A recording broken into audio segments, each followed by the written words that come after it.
So Anthropic just dropped Fable 5. And so once again, we have a model that is the most powerful model in the world. But most editors do not see the implications of having something like a universe simulator which showcases Earth's position in the Milky Way galaxy at the disposal of your hands. And that was just one example. This can also create incredible matte animations, physically realistic 3D Blender scenes, custom Lottie files, protein folding animations, and so much more. And so in this video, I'm going to show you exactly how I use Claude Code to be my own personal video editor. And keep in mind, I'm saying this as someone who is quote unquote highly recommended on YouTube jobs with over 55 clients. And even I'm telling you that AI is replacing video editors. And so before we jump in and create our own skills and custom matte animations, let me start off with a simple use case, which is just creating 3D scenes, such as this one of a physics simulation of a black hole, which came out like this. I mean, this is an insane use case. And if you're wondering how am I going to use this as a video editor, I'll get to that in just a moment. But I really want to emphasize how crazy this actually is, because just as a comparison, this scene of Interstellar went pretty viral for taking over 100 hours to render. But my point is, you can create these 3D animations of anything. Take a look at this one now, the protein folding animation. This is incredible. And my point here is that you can do this for your specific use case. So throughout this video, as you're watching me create all sorts of animations, matte animations, motion graphics, or connecting it to different MCPs, whatever it is, my point is that you need to adapt this to your own workflow and not just copy what I'm doing. But yeah, this is pretty incredible. Not just the actual protein itself, but the fact that I can move it around wherever I want, zoom in and out, change anything I want about it. I mean, this is pretty incredible. And if I was you, if I was a video editor, the way I would use this is quite simply click Shift Command 5 and just screen record my screen, do whatever I need to do, and then import that screen recording into whatever video I'm using. Or like I'm going to show you later in the video, I can even import my own assets and screen recordings into something like Hyperframes, which will create and edit the videos for me. But okay, we're getting a bit ahead of ourselves. Let's start from scratch. Let's open up a new project and let me show you how to create a matte animation inside of Claude. So for starters, we got to choose where to actually use Fable. I'm going to use it inside of Claude Code in the desktop app. And what's important is I'm going to just do bypass permissions, but also down the bottom right, you can see we have Fable 5. So make sure that Fable 5 is selected. I'm going to do 1 million context, and I'm going to just set it to medium because some of these animations take quite a while. And so the first thing I'm going to send is this. NPX skills add Manim best practices. So as that's being added, let me explain what we're actually adding. So we are adding this thing called Manim. If you're not familiar, this is basically a Python library for animations that turns code into clean math charts and diagrams like the one you're seeing on screen right now. And as you can see, that was very easy to add. By the way, throughout this whole video, if you are seeing me add any prompts, any commands, any scripts, whatever it is, they're all going to be linked for free down in the description below. Just use the top link to get them. Now you might be wondering, why are we using a Python library? Well, because Claude Code can create Python code. And this is the connection I don't see editors making, because they think that since AI is not the best at editing pixels right now, it's not going to be a good video editor. But there's a big shift happening. And that shift is editing videos programmatically, meaning using code to edit videos. For me, the wake-up call with this was the drop of Remotion, which uses React code to create custom motion graphics. And this was honestly 10 times better than anything we've seen before with pixels, because AI just understands code much better than understanding pixels. It's less subjective and knows exactly what to change, and it's already very good at editing code. Therefore, these kind of skills like Manim is exactly what I'm going to be showing you in this video, because these are the connections you need to make. It's not going to be just telling Claude to make something and expecting the best output. It's understanding which tools should I use for my specific use case, and how do I use these tools to get what I want. And so let's use Claude Code with this very simple prompt, telling it to create a Manim animation. And so I'm going to just send that off. So if you want to read exactly what we're going to be generating, it's on screen right now. But as you can see, it's running this skill, Manim best practices. If you're unfamiliar with what a skill is, by the way, it's basically a folder with one plain English instruction file inside. It looks something like this.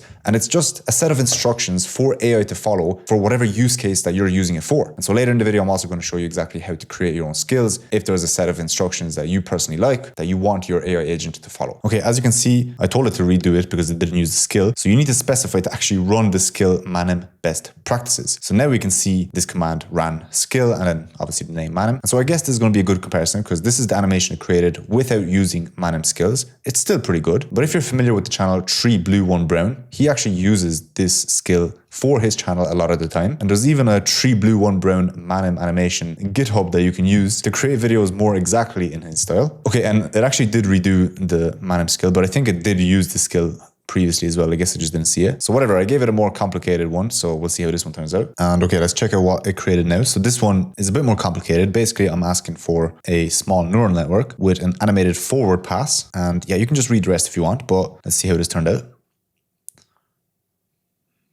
Nice. So this one's looking much better. Then we have the back propagation. And we have the error loss. So yeah, we have a very smooth animation showcasing how gradient descent works in action. So this is very nice. And the reason that the previous one was bad was likely just because of my prompt. Because obviously I'm not a maths expert, so I didn't even know what use case to give this to Manim. That's why I simply used Fable 5 to create a prompt for me to use inside of Claude Code to create this man's animation. I told it to be specific about AI. So that's another tip, is just use agents to help you with other agents, or just regular chatbots, like whatever it is. I'm using these AI tools to create the prompts for other AI tools to make them better. And I don't know, you tell me. I mean, I'm editing for an AI YouTuber, and this is something I would 100% use, even though this isn't the best motion graphics in the world, because I'm actually going to show you how to use Hyperframes and Remotion, the tool I talked about earlier. And I'm going to show you how to use them with Fable 5 to create way better motion graphics. But the point here isn't the motion graphics. The point here is more of a maths animation. And even though I was kind of hating on this maths animation a while ago, it's still a very good explanatory visual representation of this maths animation. So it still makes sense. I would still use it. Right, so for the next use case as my Claude AI video editor, I'm going to try connect Higgsfield MCP to Claude Code so that it can basically create images, videos, connect them all up together and give me the final output. By the way, this isn't even sponsored. I actually do want to show you how to connect this and how to use Higgsfield MCP inside of Claude Code. And as you can see, it's very simple. Bottom left, you can just click on settings, go here to connectors. I guess they moved to customize. And as you can see, I already have it added, but if you don't, what you need to do is just click on this plus button, add custom connector. The name, you can do whatever, just Higgsfield. And then for this remote MCP server, you simply copy this command, paste it in here and click on add. Then if you just click on Higgsfield, you can change this to whatever you want. I'm just going to do always allow because I don't really like restricting my AI model. And that's it. You have the Higgsfield connector. Now, as you can see, I also have Blender, which I'm going to show you later in the video. This one's actually pretty insane. I mean, it's crazy how fast the AI space is moving, because literally last month I made a video about using Claude Code with Blender, and with Fable 5, it's like, I would say 4 times better than it was just a month ago. But yeah, I'll show you that later. Let's just go back into Claude Code, and inside of Claude Code, once again, I'm just going to paste the prompt and I'll explain it in a second. The most important thing in the prompt is just to specify what you want to use. So Higgsfield MCP. So as you can see, it's using tool search now, and it's going to try to find the Higgsfield MCP tool. And basically this is just a visual of a standing desk going from sitting height to standing height, because I'm trying to give you like real use cases. Let's say you're editing for a dropshipping YouTuber who's selling standing desks. I mean, this is a very specific use case, but that's why earlier in the video I told you,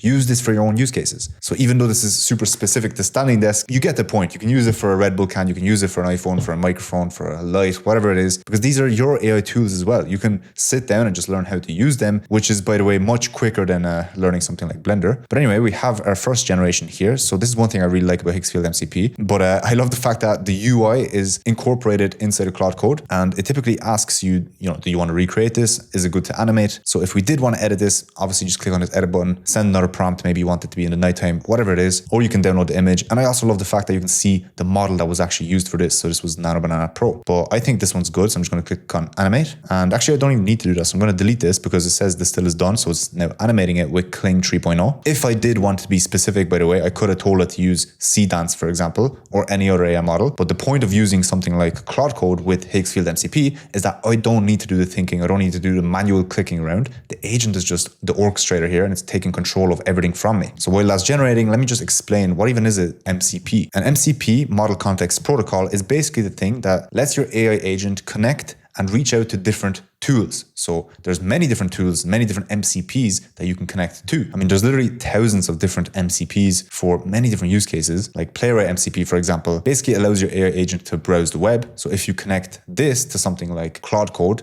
and you also connect it to Hyperframes Remotion, which again, I'll get into that in a second, there's a lot to cover. But basically this allows your AI agent to open up the browser, take screenshots, and use those screenshots in your motion graphics, in your animations. And this is how you connect multiple different tools to create better AI animations. Because if you're someone who's hating on AI, saying it can't edit, it's not good, whatever, it's likely because you're not using the right prompts, you're not connecting the right tools, you're not creating your own style, you're not standing out with your edits. You're sending off one prompt and you're expecting the best result ever. That's not going to happen. That's not what these tools are good at. I mean, at least yet. So what I'm trying to say is the bottleneck for a lot of different people is just their own skills with AI. Anyways, let's check out the video that we got. So we have, I mean, this is actually so close to my standing desk. This is kind of scary. Yeah, this looks literally like my standing desk, whatever. So we go from sitting position to standing position. It's exactly what I wanted, with a nice camera movement going around. I mean, I'm sure you've seen AI videos before, so this isn't anything special, but keep in mind, this is still inside of the same agent. And that's what I'm trying to do in this video is I'm going to connect a bunch of different tools inside of Claude Code, so you never really have to leave this tool because there's so many tools and so many use cases that you can use different websites for. Why not connect them to your most powerful agent, which at the moment is Claude Code with Fable 5. So that's what we're doing in this video. Now, next up, I want to show you some motion graphics as I promised. For context, this is my own tool, but if you do want to do this yourself and you don't want to pay for my tool, what you can do is just simply copy the link from either Hyperframes or Remotion and just tell Claude Code to install it and set it up. It's really easy to set up. The only reason I like using my own tool, because this is the reason I built it, is because I have more granular control over everything. You can see I can change the position, I can change the text, the colors. I have granular control, which I like to retain as a video editor, because sometimes there's just some small tweaks that I want to make the animation or motion graphic a little bit nicer. And I just don't want to do it by sending off another prompt. So that's why I'm building something like this. And it also allows you to both create Hyperframes and Remotion at the same time, because even though Hyperframes might be better for most use cases, I still find Remotion to be really good for some use cases. So that's why I typically generate both. But regardless, let me show you this animation. So this was created by Fables, of course. The prompt for it is up here if you want to just copy and paste that. Again, link is going to be below for all the prompts used through this video. But essentially, this is a satellite orbiting a planet, broadcasting some sort of pulses to 3 different stations, I guess. I don't really know what's going on, but this looks sick. Like I just told AI to create some sort of a cool animation for me to send to Remotion, and this is what I created. But that was just the first example. I have another one right here. So this one is a bouncy ball animation. I think the Remotion one was slightly nicer. So let me bring this one up. Once again, let me show you the prompt. It's right here. And this is the animation it came up with. So it's just some sort of a ball bouncing animation with some nice pulses. And again, the style as well is super smooth, super clean. This just a few months ago was terrible when we were using the pixel approach like I mentioned a while ago. Using code for these animations is just a game changer. And by the way, if you did make it this far into the video, I highly recommend that you subscribe to the channel if you're finding any of these tips useful, because not only are 90% of you guys not subscribed, but also you're going to get more videos just like this one in your For You page so that you can continue learning how to edit as a video editor with AI tools. So if you haven't already, just scroll down a little bit and click on that subscribe button. I would really appreciate it. It's just a free way to show your support to the channel. Thank you very much. Okay, and just to show you how I'm actually going to create this animation, it's very simple. I just paste the prompt in here. We can enhance the prompt, but I'm not going to do that. What I'm going to do is select Fable 5, of course, and you can run it both in cloud, meaning you can just drop in your API key basically from either Claude Code or Codex. Obviously, we're using Claude Code since we're using Fable, and I'm actually using this locally, so I don't need to use my API credits. I can use my local or my Claude subscription to run this. Again, you can select Remotion Hyperframes. I'm going to select both, and I'm going to set the duration to 10 seconds. Now for these motion graphics, if there is anything specific you want to add, like your own logo, for example, you can click on the plus button down here and add your own assets into these motion graphics. Obviously, I'm not going to do that for this one, but I'm just going to send it off and let that generate. Now this does take quite a while, so I'm going to move on to the next use case while this generates, and we're going to come back and see this in just a moment. Now, so the problem is that right now we are using multiple different tools for multiple different use cases. We're using Manim, Hyperframes, Higgsfield, all these different tools, and basically this is going to cause conflicting styles. That's why we have something like a Design.md, because the problem when you don't have something like a Design.md is that AI just reaches for the same defaults, the same fonts, flat grades, same colors, and something like this just screams that a robot made this, because I mean, this is going pretty viral on Twitter, and it just showcases that Codex loves to add these little shadows on the side for web pages and for websites. It might be okay for websites, but it's not okay for something like creative work, like video editing. So what is a Design.md? Well, a Design.md is at its core a plain text markdown blueprint that encodes an entire visual design system, like the colors, typography, spacing, components, rules, fonts, etc., and it turns it into a structured AI-readable format so large language models can generate visuals that stay perfectly on brand. And this is kind of what a Design.md looks like. As you can see, it's very easy to read. You can customize anything you need yourself, and this will allow you to, once again, stay on brand. By the way, if you do want my Design.md, you can simply click the top link in the description. All this is completely free. You can just find a bunch of my assets from some of the videos I made and just click down here into Claude Video Editor. Once you're here, just click down to Design.md, and you can just click on this Design.md file and just download it for yourself, upload it to your own AI agent and use that for yourself. Obviously, customize it to your own use case as well. And if you do want to join the Editing Evolution, that is my paid community, which has a bunch more content, such as behind the scenes of how I actually landed a $2,000 client, a detailed guide on exactly how I actually land the top 1% clients. And once again, you can vet me. You can literally find my profile on YouTube Jobs and see for yourself that these are all verified clients. So I actually did land all these clients, 18 million, 13 million, 6 million, you get the point. And I broke down exactly my process for landing clients in this section right here. And obviously we have the AI editing masterclass, all my assets, websites I use, plugins, Premiere Pro, After Effects. You get the point. There's just a bunch of content in here. And this is also the best way to reach me if you do want to chat directly to me. Anyways, the animation that we created a while ago is actually finished. So let's see what this looked like. Once again, you can see the prompt up here. So this was some sort of a thermometer, which goes from 19 to 20. This is actually sick. Like, this is so good. Nice. I mean, yeah, you get the point. I think the bottleneck right now is literally just the idea and creating this prompt. This is really good. I mean, I'm just thinking of how long this would take me to do manually. Keyframing everything, adding the text, adding these little expressions so that the bubbles are moving, finding all the assets, coloring everything correctly. I mean, this is actually like at least 30 minutes of work. That's actually why I added this enhance feature right here, which actually asks you more questions if your prompt isn't specific enough, because that is the biggest bottleneck right now, is like your prompts and your ideas. But okay, let's go into creating skills now, because since you made it this far into the video, you've already seen a bunch of different use cases, a bunch of different effects, 3D animations, motion graphics, maths animations. So you might have your own little tricks that you like to use. So firstly, a skill isn't any code, it's no plugins, it's just steps that Claude reads and follows. So for example, you might have a skill specific for trimming your videos, because once again, Claude Code can also trim your videos. And look, even though I'm going to show you in a second how to create insane Blender animations, which look super cool, I do want to specify that like trimming is also a very important aspect of video editing. And so I personally think Select MCP is very good at trimming, which is this website right here. I'll leave a link to it below in the video. But basically, this is just a very good tool for trimming videos. And one thing I like about it is that, and you can do a bunch of different stuff in it. It's a lot more boring than the other use cases I was showing you in this video, so I'm not going to jump into it in this video. Maybe in another video I can show you exactly how to use this, so comment below if you do want to see that. But there is basically a lot of different trimming tools, and this one I think just has more precise cuts. It's more aware of cutting out breaths. It detects scene changes and not just words. There is a multicam audio sync feature. Claude plans the edit and Select just makes the cut, and the result is just a much more cleaner, more natural edit with far less cleanup on your end. So yeah, that's just my recommendation for trimming. But going back to skills, you can also do your own caption style, which I'm not even going to jump into. I mean, a lot of different tools do captions nowadays, so you can find them if you need to. Plus, by the way, there are already thousands of skills out there that you can just steal. You can just go to agent skills and scroll through, find some agent skills. And by the way, I already listed out a bunch of different skills inside of the WAP, which you can get for free by clicking the first link below in the video. But essentially, Claude only grabs the skills when they're needed. And if you do want to check out what skills you have, you can just press /skills and see all your skills like a menu. And skills aren't going to bloat your AI agent and cause it to be slow, because they're only going to get applied when they're actually needed. So for example, you send a user input, Claude receives the message with tools, and it's going to ask itself, does skill tool exist in available tools? It's going to read the skills tool description, and it's going to see if the user request matches a skill. If not, Claude is just going to directly handle or use other tools.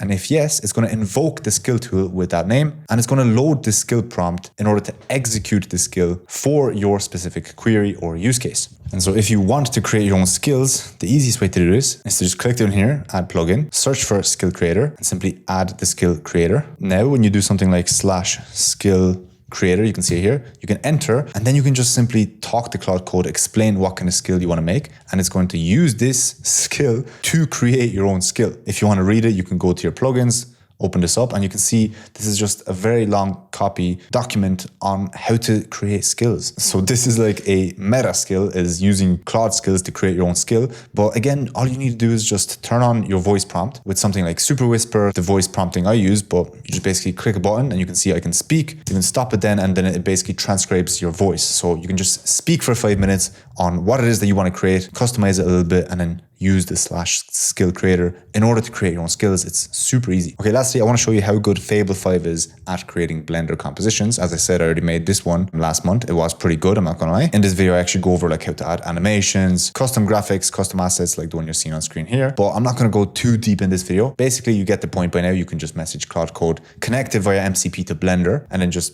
type in plain English. But I'm just gonna show you the final output, which is this. So obviously, I wanted it to create a V8 engine, which is cool and all, but if we press play, you can see that it actually works. The crankshaft, the cams, the flywheel, everything's moving, and it's actually a V8. There appears to be 8 cylinders here, because previously there was some glitch with someone asking for a V8 and they got a V6, so it wasn't that good, but this one looks amazing. And obviously, since this is Blender, we can basically customize everything the way we want it. So if you are actually familiar with Blender, if you do know what you're doing, then you can dive even deeper into this. But I think it's just amazing where this is going. I think that if you are going to learn these tools, you're going to be well ahead of the game by the time everyone else catches up. So once again, if you haven't already, make sure you just scroll down below below and click on that subscribe button. And if you do want a deeper dive into how to actually connect something like Blender to Claude Code in order to create these animations, then you can just watch the video that's on screen right now, and I'll see you there.